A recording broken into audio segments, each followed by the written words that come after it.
Bueno, de matrices minimales, este es un trabajo que venimos hace bastante trabajando con Abel Klobuch. Eh, y yo ya he comentado cosas similares y esta vez quería agregar una relación que apareció hace poco, que encontramos hace poco. O sea, matrices minimales nosotros hemos hablado repetidas veces acá y desde distintos ángulos. Momento subespacio fue un bautismo que hicimos a partir de cierta relación de lo que llamamos el conjunto momento, de un subespacio que está relacionado con la imagen de una aplicación momento de cierta variedad simpléctica, que solo le da el nombre, digamos, porque hasta ahora no hemos podido sacarle mucho el jugo a eso. Y la novedad es esto de rango numérico conjunto, que yo desconocía en absoluto de qué se trataba y que suele ser, va, tiene toda una historia atrás, que la voy a comentar porque me parece interesante también. Entonces, un poco de notación. E1, E2, En va a ser la base canónica en C a la N. Y es importante porque son los únicos vectores que aparecen con subíndices en vez de superíndices. O sea, la base canónica, esto quiere decir que es la base canónica. Acá, en general, en todos los otros vectores, van a ser las coordenadas. Como las matrices minimales son las matrices que realizan la distancia al conjunto de las matrices diagonales, es algo que depende fuertemente de las coordenadas. Entonces nosotros hemos estado desde hace rato trabajando en coordenadas y eso, bueno, uno se ensucia bastante más las manos de lo que está acostumbrado, tiene que hacer cuentas en coordenadas y entonces acá las coordenadas juegan un rol importante y bueno, las coordenadas requieren una base fija, ortonormal, que es la que llamamos la base canónica. Los vectores, como dice acá, van a tener sus coordenadas. La norma es la norma usual. La novedad tal vez sea que cuando ponemos módulo o módulo cuadrado de un vector, o sea, de alguien que es un vector, estamos hablando de los módulos de sus coordenadas, pero del vector formado por eso. Similar con esto del módulo cuadrado de un vector, son los módulos de sus coordenadas. P sub P va a ser la proyección ortogonal, eventualmente la matriz en siempre la base canónica, no vamos a trabajar con otra base. Y hay un subespacio B, que va a estar fijo a lo largo de la charla. En general, el subespacio, bueno, no trivial. No tiene interés todo lo que estudiamos si ese subespacio es trivial. O sea, no es ni 0 ni C a la n. Después tenemos, bueno, las matrices hermitianas, va a tener esta notación. Cuando aparezca, la mayoría, pero no todas las matrices que aparecen acá son hermitianas. Y la norma de M denota, como siempre, la norma espectral de una matriz. Y esto es más o menos nuestra notación. Entonces, el momento de un subespacio, voy a recordar algunas definiciones que hemos dado, que nosotros hemos ido consiguiendo varias equivalencias distintas, y voy a mencionar solo dos, que son las que vamos a usar hoy. La primera que nos apareció era esta, que era, o sea, dado el espacio vectorial B, uno toma la bola en el espacio vectorial B y le toma estos nuevos vectores que están en Rn, porque son los módulos de las coordenadas elevados al cuadrado. Al principio estudiábamos eso, como las matrices minimales eran bastante difíciles hasta 3×3, esto es convexo, sin tomar cápsula convexa, y en 4×4 apareció un contraejemplo en un trabajo que hicimos con Coco, Esteban y Gabriel La Rotonda, que no era convexo, digamos, que no necesariamente era convexo, y entonces hubo que a partir de ahí agregarle esta condición de cápsula convexa, que ahora voy a decir por qué, digamos. La otra es más rara, y hasta hoy no le habíamos podido sacar mucho el jugo, digamos. Es más rara y era raro que no le hayamos podido sacar el jugo, porque si uno mira esto, hay mucha información acá. Esto lo que dice es que es el conjunto este al que llamamos momento de B. Son matrices positivas, o sea, matrices cuadradas positivas, que, bueno, como son positivas, si uno pone la proyección de este lado o del otro, da lo mismo, y que cuando uno proyecta, deja la I quieta. O sea que I esencialmente trabaja de su espacio B en el subespacio B. Y además su traza es 1. O sea, para el que haya visto estas cosas, sería una especie de estado, pero restringido a B. Bien. Entonces, ¿cuál es el interés por ahora de este momento? Que es el objetivo de la charla, dar descripciones sobre este conjunto que parece un conjunto sencillo. Bien, las propiedades elementales que tenemos son, bueno, claramente por la definición, estos son módulos al cuadrado de coordenadas, están metidos en Rn mayores o iguales que 0. O sea, alguna coordenada puede ser 0. Este tipo es compacto y es convexo. Eso es claro. Porque digamos, uno lo arma solo con los tipos de norma 1 y es convexo porque, bueno, acá le tomo la cápsula convexa y esto, bueno, se puede probar a mano que es convexo. No me voy a detener en la prueba que estas dos cosas son lo mismo. Y siempre, digamos, como la norma es 1 y uno toma los módulos al cuadrado, la suma de las coordenadas dan 1, que también se ve acá. Acá me olvidé decir, uno toma todo este conjunto, pero después le toma la matriz diagonal. Y a eso, que es una matriz, lo identifica con el vector. Esto da siempre positivo, siempre entrada positiva, porque son matrices positivas y uno está tomando elementos de la diagonal. Entonces acá hay una identificación entre la matriz diagonal esta y el vector que aparece acá. Entonces, vamos acá. Entonces, si uno toma la cápsula convexa de la base canónica, eso en R3 daría un triangulito, pero en otros lados daría algo más grande, obviamente, y lo corta, si uno toma esta cápsula convexa, o que lo que es lo mismo, las coordenadas los elementos de Rn de coordenada positiva que sumen 1, eso es donde vive este MB, el momento. Si uno tiene un punto extremal de MB, entonces tiene que ser de los que se obtienen desde acá. O sea, de los que tienen norma 1. Pese a que dijimos en dimensión mayor o igual que 4, este tipo no es convexo. Pero los extremales siempre vienen de acá. Bien.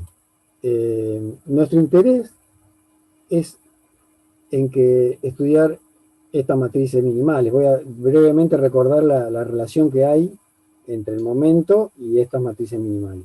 Disculpa una preguntita, Ale. Sí, el conjunto de las diagonales ya es convexo, ese sí. No hace falta hacerle cápsula. No hace falta hacerle cápsula. Ah, muy bien, muy bueno, muchas gracias. Entonces, una matriz minimal era si uno agarraba una matriz hermitiana, antihermitiana, lo mismo, pero fijémonos en hermitiana, y uno le suma cualquier diagonal, sea real, o sea hermitiana o no hermitiana, y en este sentido es minimal. O sea, la tipa tiene la norma espectral más chica que cualquier perturbación diagonal. Eso es minimal, lo recuerdo acá, y nuestro interés del estudio de MB es que es la parte como más difícil de determinar si una matriz es minimal o no. O sea, usando teoría, digamos, salvo haciendo cosas numéricas, si uno tiene dos subespacios no triviales, hay que agregarle que sean ortogonales, porque van a ser autoespacios de la matriz. Es equivalente que uno se pueda armar esta matriz M como la norma de M acá aparecen los dos proyectores sobre los ortogonales, sobre los subespacios que son ortogonales, y le sumo una R que tiene la imagen perpendicular a esos dos subespacios. Eso hace que todo esto sean cosas perpendiculares, digamos, actúan en lugares distintos. Que esto sea una matriz minimal, así son todas, de hecho, no lo estoy diciendo, pero así son todas, pero si uno logra esto, es una matriz minimal justamente si los dos momentos se cortan. O sea, si este conjunto raro, que proviene de un subespacio y del otro, si la intersección es no nula, entonces la matriz es minimal. Y es equivalente, digamos. Yo agarro dos ortogonales y se corta, me construyo matrices minimales, todas las que quiero. Bien. Entonces este es nuestro interés de estudio del MB, que es el personaje que vamos a tratar de estudiar. Entonces acá hay un ejemplo facilón, digamos, de un... Alejandro, sí. Tengo una pequeña pregunta. Si las matrices, si tenés una matriz minimal, ¿es fácil encontrar una descomposición esa con B y W? Si vos sabés que es minimal, a ver, ¿esta decís vos? Claro, si sabés que es minimal, sí, eso se puede encontrar fácilmente. Sí. Ajá. Sí.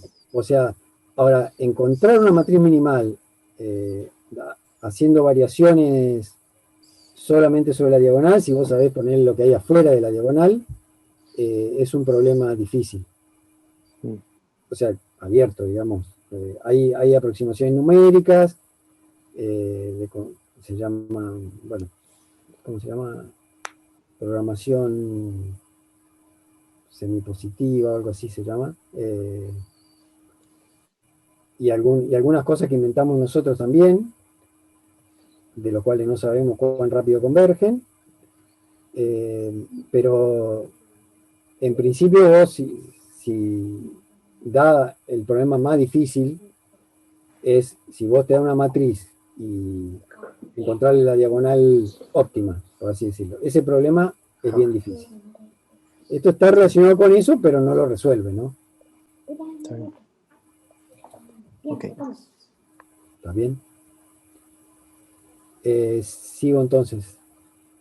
Entonces, esto es un ejemplo de un momento en el simplex este que yo les decía, en bajas dimensiones, ¿no? A ver si puedo... Bueno. Esto es en más dimensiones. O sea, esto es...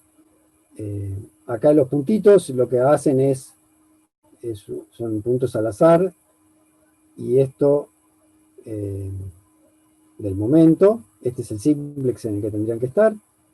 Acá esto sucede en C4, o sea que hay una proyección de por medio, donde yo le saqué una coordenada así a lo bestia, y lo que muestro es lo que se ve después de sacar una coordenada, y esto es si uno toma la cápsula convexa de los mismos puntos. Bien. Entonces, nosotros vamos a trabajar con subespacios genéricos, los llamamos genéricos, porque el resto no nos interesa porque queda todo muy trivial. O sea, lo que requiero es que para todo J, o sea, para toda coordenada, los elementos de B tengan alguna entrada, no todos, ¿no? Pero que haya alguno cuya coordenada J no sea 0. Si hay una cierta coordenada J, digamos, en la que todos los elementos de B tienen coordenada 0, bueno, le saco esa coordenada y trabajo como si no estuviera y puedo resolver el problema por otro lado. O sea, no es limitante esta restricción. Entonces, lo que en parte de esta restricción es por lo siguiente. Si uno tiene un subespacio genérico, pasan las siguientes cosas. Vamos a empezar por este lado. La proyección al subespacio B de J, de toda la base canónica, me da un vector no nulo, siempre.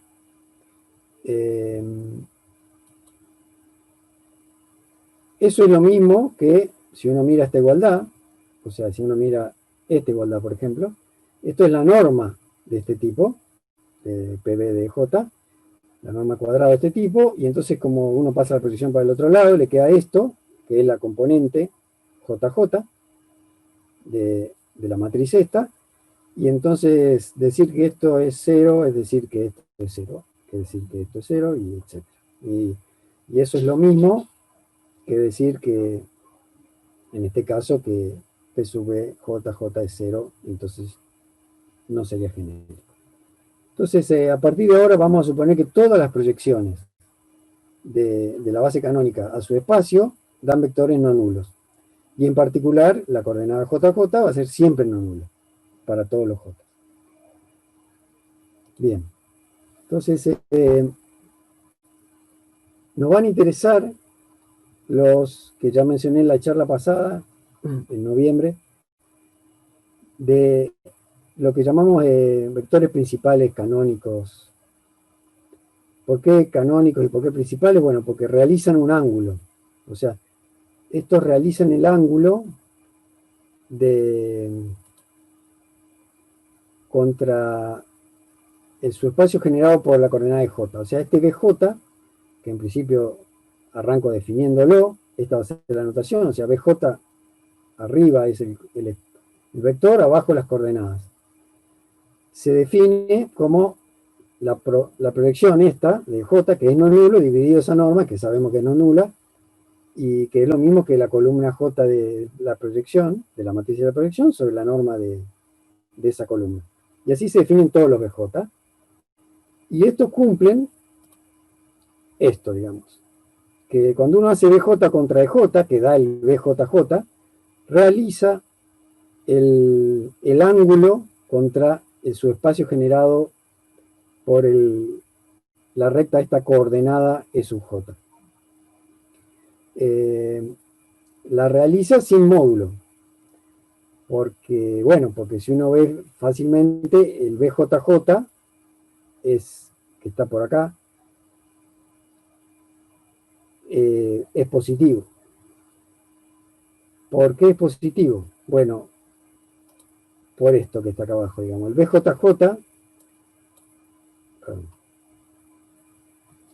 BJJ, es fácil de ver que da la norma de PB de J. Y eso hace que BJ resulte único. O sea, cuando uno le suma, uno lo puede definir así, ¿no? Pero de los que cumplen esta igualdad, que es realizar sin el módulo, y además, fíjense que yo acá de vector principal, en vez de poner cualquier cosa, puse el EJ, el mismo EJ, donde podría haber puesto cualquier otro de esa recta. Si uno pone el mismo, este BJ queda único. Y tiene varias propiedades. Una pregunta, ¿la última línea se ve acá o se ve cortada? Se ve. Se ve. Yo la veo cortada por una línea verde. Ah, sí, yo no sé por qué hay una línea verde marcada acá, que supuestamente es lo que estoy...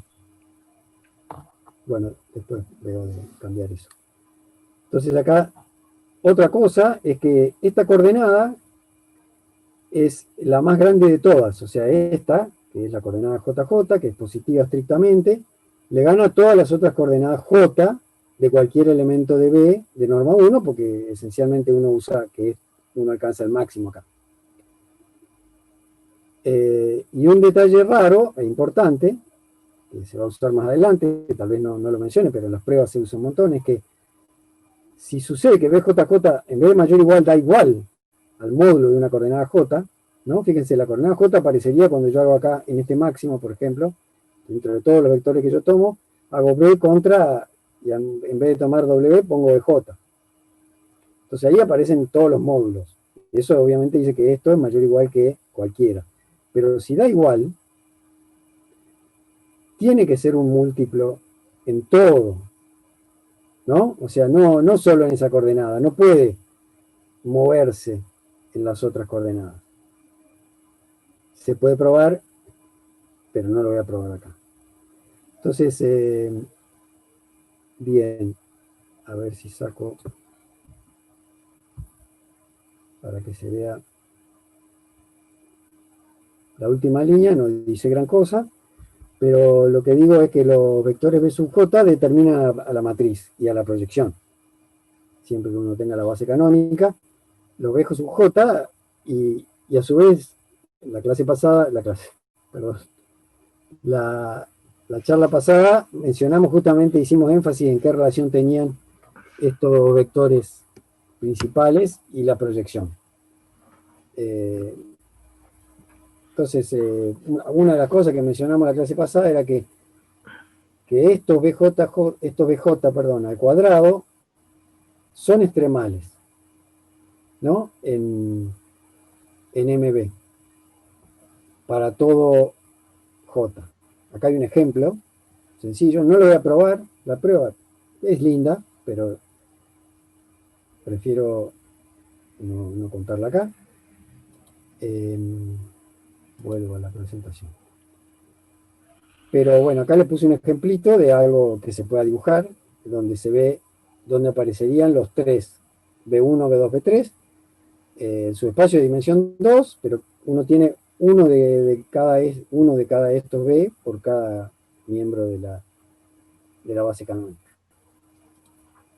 Entonces, la clase pasada también había comentado esto, pero no teníamos mayores resultados, que si uno tiene dos BJ y BK, hay que pedirle que sean linealmente independientes, y hay casos raros, pero no tan raros, donde estos dos son LD, ¿no? O sea, si uno tiene dos de estos, BJ y BK, que son linealmente dependientes, que son más o menos las proyecciones normalizadas, ¿no? La base canónica, hay que acordarse de eso. Si son LD, esencialmente en el módulo al cuadrado son el mismo, y entonces en el momento, que es a lo que a nosotros nos interesa, son el mismo punto. O sea, al proyectarlos al momento, al conjunto momento, queda el mismo punto. Entonces, no interesa eso. Entonces, en general uno toma linealmente independiente, que no es tan raro. No es tan raro pedir esto. En los otros queda un puntito. O sea, los dos se quedan en un puntito cuando uno proyecta. Entonces, la curva que vamos a definir usa estos dos, suponiendo que son LD, entonces cuando uno va al momento da puntos distintos. ¿Qué quiere decir cuando voy al momento? Bueno, es siempre lo mismo. Agarrar el vector, de J por ejemplo, y le tomo módulos en todas las coordenadas, las elevo al cuadrado, y eso me lo manda al momento, porque estos tipos tienen norma 1, siempre. Y entonces lo que me armo es una curva de norma 1. Entonces, no es complicada, digamos, es el BJ y el Gram-Schmidt aplicado al BK, con un detalle. El detalle es esta corrección del argumento, es un complejo de módulo 1, y entonces como este es coseno de t por alguien, más seno de t de alguien que es perpendicular, con esto sigue siendo perpendicular, me queda algo que se mueve, este es un vector de B, este también es un vector de B, entonces es una curva en B que se mueve en la esfera de B, tiene norma 1 esto. Y entonces es un candidato al momento. Entonces lo que habíamos visto la clase pasada, estos dibujitos son robos de la clase, dale con la clase, de la charla pasada, era que con esta corrección uno podía ver que las curvas estas eran bastante buenas para describir esto que es un momento. Esto es en C4, proyecciones a R3. Acá se ve que todas estas curvas quedan bien en el borde y no habíamos logrado probar nada hasta ese momento. Acá, por ejemplo, la curva roja es sacándole esta corrección con el argumento, y claramente está buena, pero pasa por adentro, ¿no? Y lo que hace esta corrección en el argumento de la ortonormalización de Gram-Schmidt es que obliga a que estos tipos se sumen en coordenadas que maximizan de alguna manera. O sea, esta es una corrección para que la coordenada de este más la coordenada de este dé lo máximo que puede dar. En J y en K. La notación esta B de J acá tiene su razón de ser. Esta es una curva que pasa por BJ se ve claramente acá, si uno pone t igual 0, arranca en BJ. No está claro dónde termina, pero pasa por BK. Acá hay otro ejemplo, el mismo dibujito, un poquito más grande. Y si uno usa cápsulas convexas también se puede ver que las tipas deberían quedar afuera. Y entonces parte de nuestro trabajo ahora fue estudiar estas. Entonces, lo que se puede ver es que, así como las BJ eran las que realizaban un ángulo, estas tipas también realizan un ángulo. No me voy a meter en detalle de eso, pero realizan un ángulo que está entre dos de la base canónica, entre una combinación lineal medio cuentosa, que está entre un vector que uno arma haciendo un múltiplo de J más otro múltiplo de sub K. Y este tipo minimiza el ángulo con ese eje. Una cosa que se puede probar es que BJK y BKJ no son iguales. De hecho, acuérdense, BJK arranca en BJ, pasa por BK y termina en otro lado, y esta empieza en BK y termina en otro lado pasando por BJ. Se superponen en un buen pedazo, pero no son iguales. Y está bueno que sea así porque cubren más parte del borde. Y la reparametrización entre ellas, que se puede reparametrizar de manera muy sencilla, es óptima, digamos, es muy fácil. Difícil de encontrar para nosotros, pero fácil de escribir una vez que uno la tiene. Entonces, las curvas estas, ahora ya le puse módulo, o sea, eso lo mete en Rn. Todavía no tiene módulo al cuadrado. Si uno las proyecta en las variables JK, dan, o sea, en JK, ¿no? Esto aunque esté moviéndose en R a la N, que la curva esta siempre se mueve en R a la N, aunque esencialmente se mueve en un subespacio de dimensión 2, yo las proyecto en las variables JK, en módulo. Dan siempre un cacho de elipse, ¿no? Acá, por ejemplo, bueno, acá está más chiquitito, y acá se ve por qué esencialmente la curva empieza y termina en un lugar. Por ejemplo, miremos este dibujito. Este dibujito agarra la curva roja, sería la BJK, y la curva negra sería la BKJ. Acá se superpone un poquito, pero en otros, por ejemplo acá, en este caso, se superponen bastante más. Y tiene que ver con dónde este elipse es una función de este eje en este, y la parte negra donde es una función de este eje en este. Y eso pasa en todas las dimensiones. O sea, si uno arma estas curvas, las proyecta, pasa esto. Es más fácil, digo, dibujarlo que comentarlo, pero si uno agarra y estas proyecciones, ahora las elevo al cuadrado, digamos, bueno, si BJ no es perpendicular a BK, siempre se puede probar que esto da curvas cóncavas. Uno se basa en eso del elipse que se puede probar y que digo, es más fácil mostrarlo en el dibujito que probarlo, pero se puede probar, y eso hace que esto anterior, digamos, que estas cosas den elipse, hace que cuando uno eleva esto al cuadrado, para meterlo en el momento, se puede probar que estas cosas son cóncavas. Cuando BJ es perpendicular a BK, que son casos raros, porque estas cosas son proyecciones, que en general quedan cosas oblicuas. Pero cuando eso sucede, la curva se transforma en un segmentito. Y entonces esta concavidad estricta se pierde. Entonces, bien. Entonces lo que se ve acá es la curva BJK al cuadrado y el momento. Esto es un subespacio de dimensión 3, por eso, por ejemplo, se toca acá el cero este, si no, a veces no tiene por qué tocarse.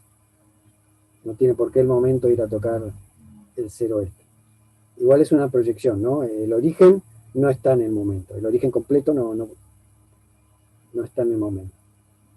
Bien. Entonces, tenemos esa propiedad. Entonces, se puede probar que, bueno, se puede darle una fórmula después de muchas cuentas a esta curva proyectada y se puede probar que describe siempre puntos en la frontera de MB, ¿no? Pero del MB proyectado, y en general, si uno en vez de proyectar vuelve al momento, en general resultan ser puntos extremales de MB.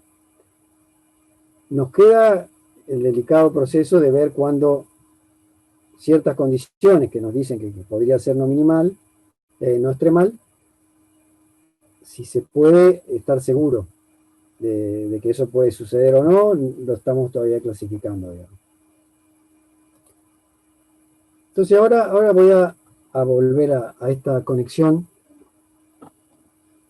con rangos numéricos.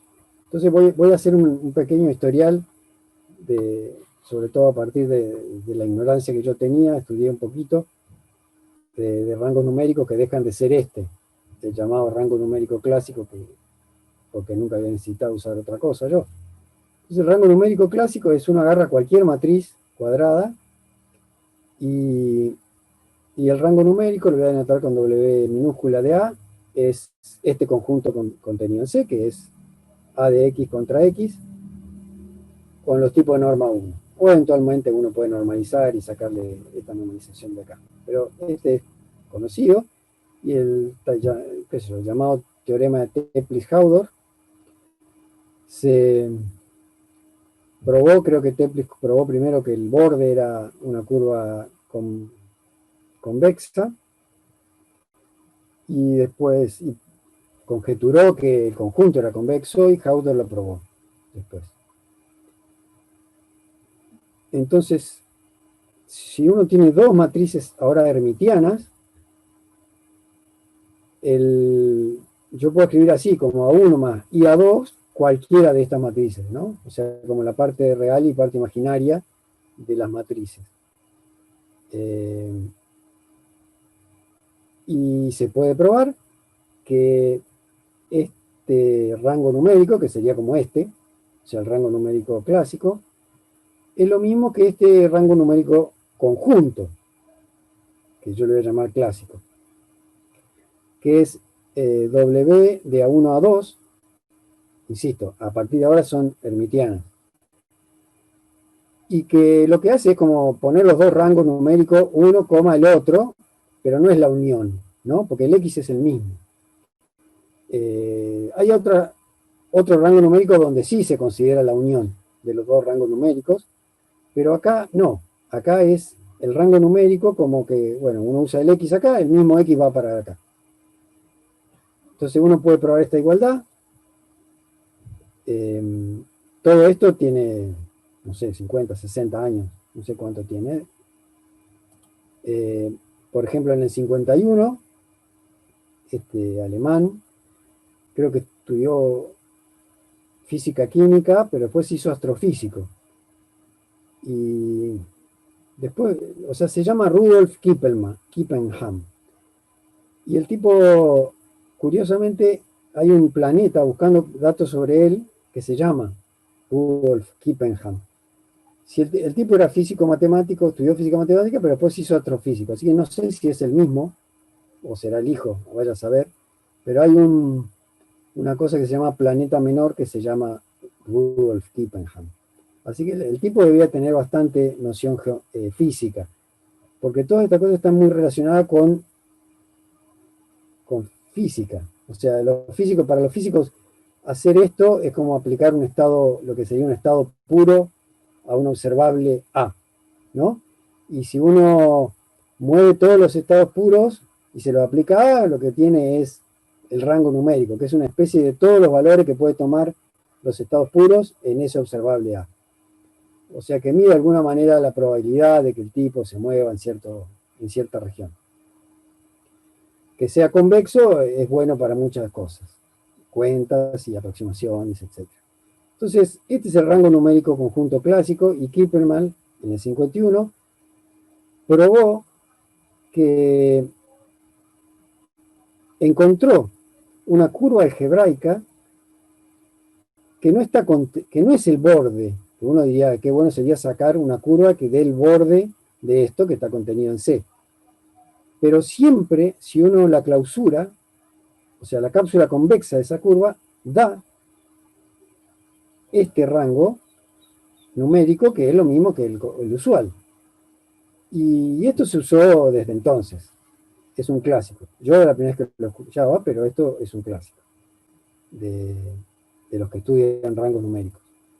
Y había grandes conjeturas sobre si esto se podía generalizar, porque el rango numérico clásico, pero para muchas matrices hermitianas, o sea, agarro K matrices hermitianas metidas en MN hermitianas, ¿no? Entonces, el rango numérico conjunto es, bueno, lo que uno esperaría, ¿no? A todas le aplico el mismo X y muevo el X por la esfera de C, la esfera unitaria. Entonces,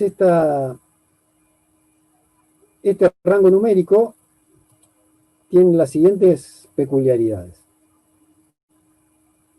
O sea, cuando uno se mueve en 2×2 y uno toma 3 matrices, es raro, ¿no? Porque uno está tomando más matrices que la dimensión, pero bueno, la definición esta lo permite, más matrices que la dimensión. El conjunto no es convexo, hay ejemplos, digamos. Lo que pasa es que son ejemplos importantes para los físicos, ¿no?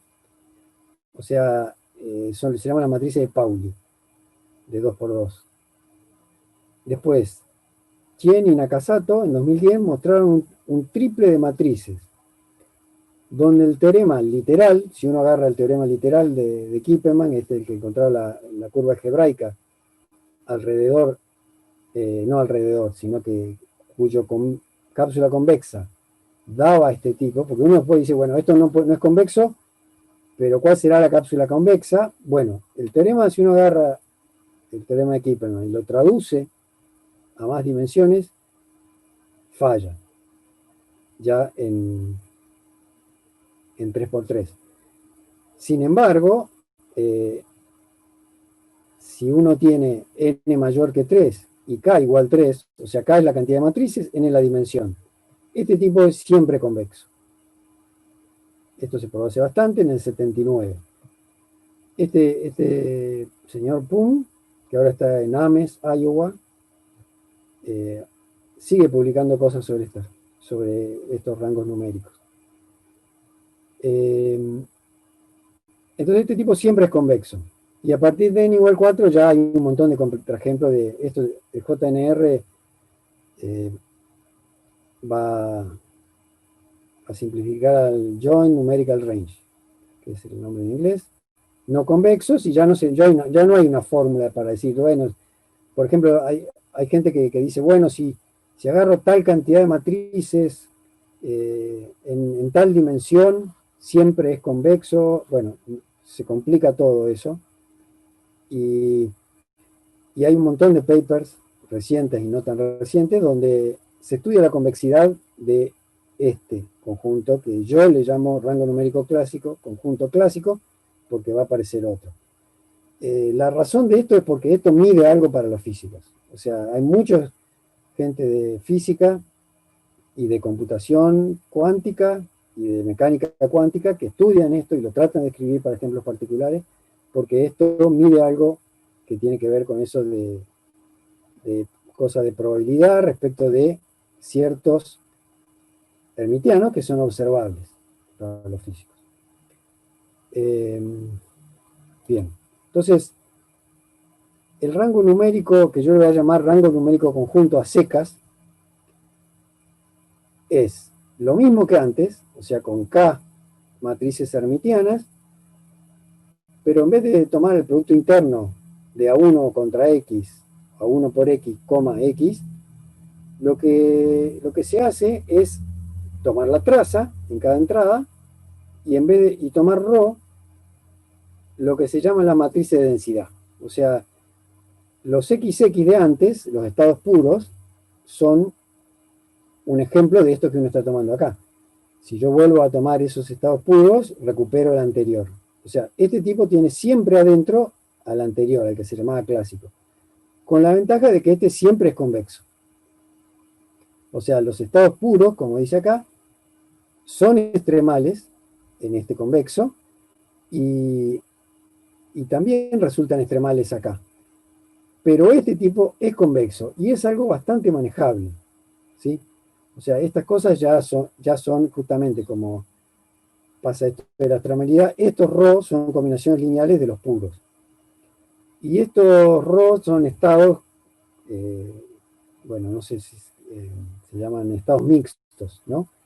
Y son complicados y se estudian un montón, pero son complicados en mecánica cuántica. Entonces, este tiene cierta desventaja sobre las cosas que mide, porque acá agarra todos los estados, pero tiene otras ventajas. En los casos en que el otro, bueno, este siempre es compacto y convexo, como decía, y siempre pasa que este, el que acabamos de definir con ρ, etcétera, es la cápsula convexo del anterior, donde uno tomaba solo los vectores de norma 1. Hay veces donde este era convexo, habíamos visto, y en ese caso da lo mismo, ¿no? Entonces, bueno, este tipo es la cápsula convexa del anterior. Yo me voy a concentrar en este, ¿no? En este que es convexo y que se consigue con todas las matrices de densidad. Entonces, curiosamente, el problema es tan difícil y es tan interesante que hay muchos físicos y alguna gente que parece venir de geometría algebraica por las cuentas que hace, que se pusieron a estudiar casos concretos. Por ejemplo, esta gente estudió el caso del Joint Numerical Range, en el caso en que uno tenga 3 matrices y la dimensión sea 3. O sea, 3 matrices de 3×3. Y se tomó el trabajo de clasificar la geometría de estos conjuntos.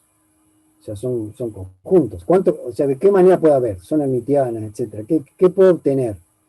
O sea, es algo, fíjense que si uno mira acá está en RK esto. O sea, si hay K matrices, esto está metido en RK. A ver cómo ando con el tiempo. Alejandro, una pregunta. ¿La traza esa es la traza normalizada o es la traza, o sea, es la suma de la diagonal o la suma de la diagonal sobre el tamaño? Es la suma de la diagonal. Ah, ok. Solo eso. Sí. Bien. Entonces, por ejemplo, estos dibujitos están en el paper de estas personas, donde resume más o menos, esto es curiosidad, digamos, yo no voy a usar esto, pero es una curiosidad, y que de entrada a nosotros nos dio la impresión de que estas cositas se parecían a las nuestras, ¿no? A las cosas que nos parecían a nosotros. Esto clasifica, en el caso de 3×3,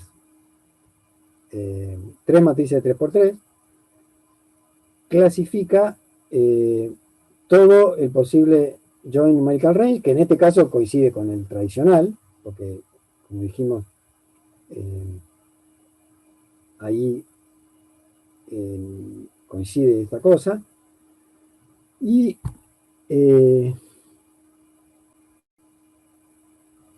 fíjense, el S igual 0 e igual 1 que ponen acá, lo que quiere decir es un segmento, una elipse. Acá este S igual 0 o igual 3 es ningún 0 segmento, 3 elipses, ¿no? Y así, por ejemplo, este dice, alguno más raro, por ejemplo, este dice ningún elipse, infinitos segmentos, porque hay un conito acá. De lo que está hablando es de las caras expuestas, ¿no? O sea, caracterizaron que no puede haber más que esto, ¿sí? Digamos, si uno caracteriza los Joint Numerical Range en estos tamaños, moviéndose, digamos, mirándole la parte exterior. ¿Cuántos elipses tiene? ¿Cuántos segmentos tiene? Estas son todas las chances de existencia. Bien.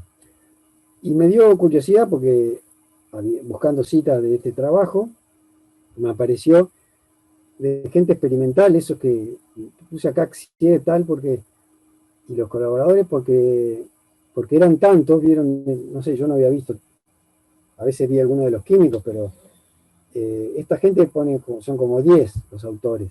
Y claro, se ve que cada uno hace una cosa. Cuando fui al paper, por ejemplo, los tipos hacen un ejemplo concreto, pero concreto. O sea, ¿qué quiere decir concreto? Arman un aparato donde hay ciertos observables, y los tipos acá dicen single proton source, ¿no? Mandan un protón, miden estados, y agarraron el paper de los anteriores, y midieron todo, pero experimentalmente, o sea, no con una computadora, sino con un ejemplo físico. Y les dio lo que habían predicho los otros, digamos, les aparecen estas cosas con las mismas formas y sacan conclusiones físicas del estado, de la probabilidad, de ciertos procesos. Acá se ven los elipses también. Ellos lo que calcularon fue la cápsula convexa, creo que con 3000 puntos, y después los rojos son 300, de cada uno tiene un trío de matrices donde uno calcula el rango numérico conjunto.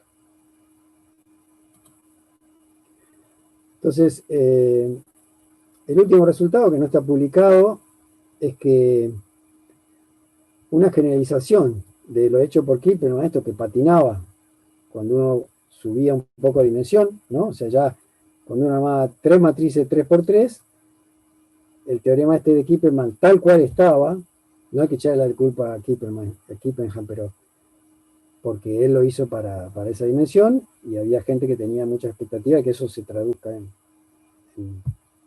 en simplificación, en generalizaciones, digamos, para más matrices del rango numérico conjunto más grande, pero bueno, había ya en 3 matrices 3×3 había contraejemplos. Entonces,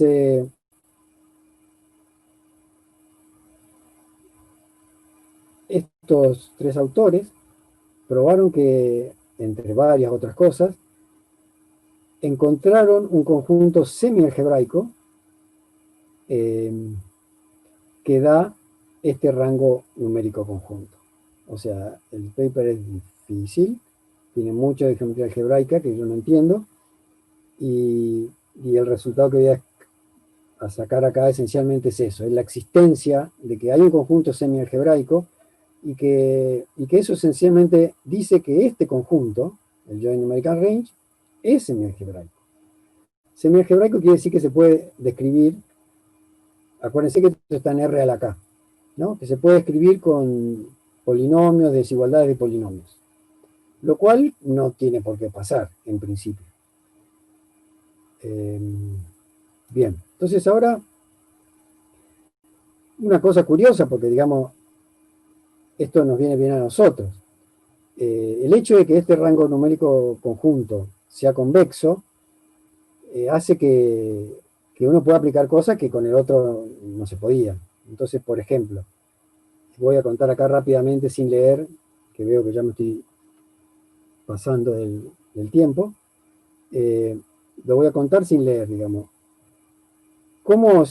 Esto se hace inclusive con el rango numérico usual, y lo voy a hacer para dos dimensiones para que se entienda un poquito más. Lo que se hace es, se agarra el rango numérico, este sería el rango numérico o el rango numérico conjunto, y uno dice, bueno, voy a mirar quién es el tipo de todo esto, que es un convexo, quién es el que está más a la derecha.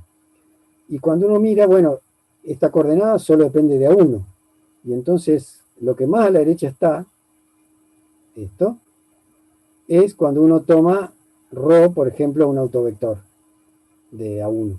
¿Y cuál autovector? El más grande. Que, por ejemplo, si A1 fuera positiva, es la norma. Y entonces uno ya sabe quién es este tipo, y eso, si uno saca el autovector, sube, o sea, recupera el autovalor. Con el autovalor saca el autovector y después se va y lo aplica acá, digamos, en el A2. Y el A2 le da la segunda coordenada. Y entonces uno así tiene un puntito. Yo hice un polígono porque era más sencillo, pero esto puede ser un redondeado, ¿no? No siempre tiene un puntito, ¿no?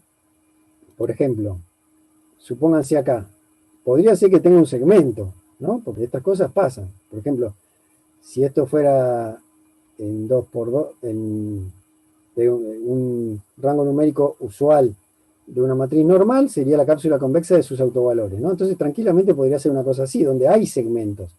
Y entonces a veces cuando uno sube, tiene un segmento, o sea, acá le aparecen un montón de estos. Acá va a tener uno solo, pero acá va a tener un montón. Esta cosa sucede. Entonces, no me voy a tener esto tanto porque se va alargando. Lo que hace fácil seguir consiguiendo, porque eso solo consigue el de más a la derecha, sería haber conseguido este. Es fácil ver que si uno rota a todo el operador a 1 a 2, digamos, si yo lo roto así, como si fuera con la matriz esta, pero roto el operador, el rango numérico se rota completito también. Y entonces uno puede volver a hacer el proceso y esencialmente después seguir agregando bordes o elementos en el borde de este conjunto. De hecho, MATLAB tiene programada una rutina para, y debe estar en todos lados. Dije MATLAB, pero creo que era en Maple, donde la vi. Pero en todos lados debe haber esta rutina programada para, dada una matriz, se calcula mediante esto, de rotar esto, o sea, rotar y hacer el proceso anterior, y encontrar el lambda max, en este caso de otro autovalor, de otro operador, y uno va consiguiendo un montón de puntitos acá. Entonces, ¿esto por qué nos viene bien? Bueno, esto se puede hacer en cada dimensión. O sea, acá termina el proceso, que es más o menos lo que conté, pero este proceso se puede generalizar cuando uno toma varios, o sea, es más difícil de contar. Y las rotaciones son más complicadas, ¿no? Porque uno tiene que rotar para todos los lados cuando tiene más dimensiones. Pero hay procesos también armados, y de hecho los físicos los usan, para calcular el borde de estos conjuntos convexos. Entonces, o sea, que este bicho, el que es siempre convexo, tiene un algoritmo de cálculo, donde se puede calcular. Se puede más o menos calcular, claro, uno puede decir, sí, pero son cosas cuentosas, ¿no? O sea, cuando la matriz empieza a ser grandes, estas cosas son cuentosas. Efectivamente son cuentosas, pero uno tiene maneras de aproximar eso. Si las matrices son grandes, se complica. Bien, entonces, ahora el motivo de esta charla esencialmente era la relación entre el momento y este rango numérico conjunto. Recuerdo que el momento era tomar diagonales de las matrices, no cualquiera, positivas, que actúan solamente en el subespacio B, o sea que proyectar la matriz lo deja igual, y cuya traza es 1 de la matriz. Esto, como había dicho, son como una especie de densidades restringidas, pero no son densidades restringidas, son como densidades del subespacio, o de los operadores que actúan en el subespacio. Y de eso, de esas matrices, uno les toma la diagonal. Entonces, ese era el momento. El figurita esta es porque esto es una diagonal y estos son vectores, pero hay una identificación natural. Entonces, fíjense, vamos a empezar de abajo para arriba.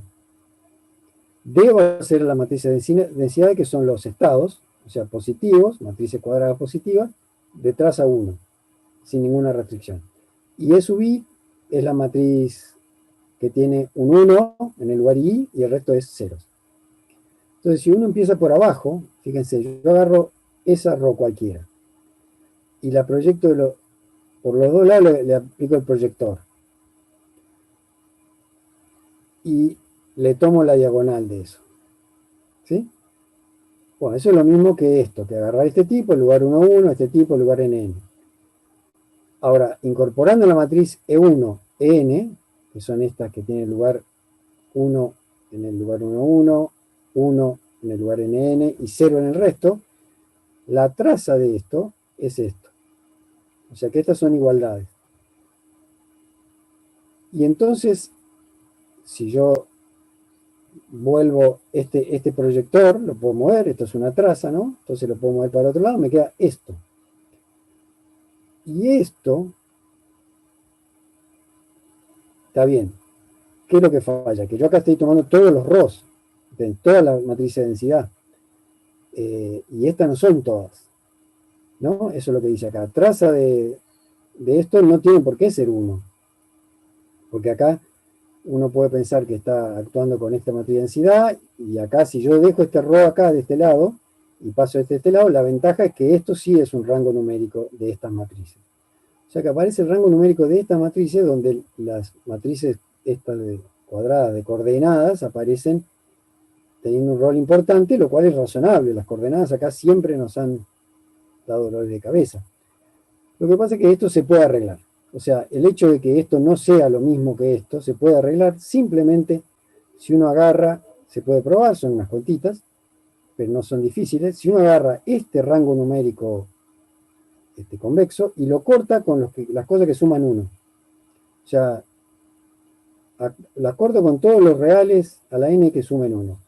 Yo corto eso, me da el momento. O sea que tenemos una relación bastante buena. No es esto, pero es esto intersecado con un plano. Ya termino. Entonces eso nos va a permitir decir un par de cosas que antes no sabían. Por ejemplo, que MB es un conjunto semialgebraico. O sea que se puede describir con desigualdades de polinomios reales, digamos. Donde hay involucradas, digamos, polinomios reales. Dados dos subespacios, esto es interesante, porque uno puede decir, lástima, todo lo que uno sabía de los rangos numéricos, que de hecho igual muchas cosas, como les mostré, son recientes. Sin embargo, que estos dos se corten, que es lo que determinaba, o sea, que los dos momentos se corten es lo que determinaba que una matriz sea minimal, termina siendo lo mismo que estos dos se corten en algo no nulo, ¿no? Y eso ya sí permite usar todo lo que uno sabe de los rangos numéricos conjuntos.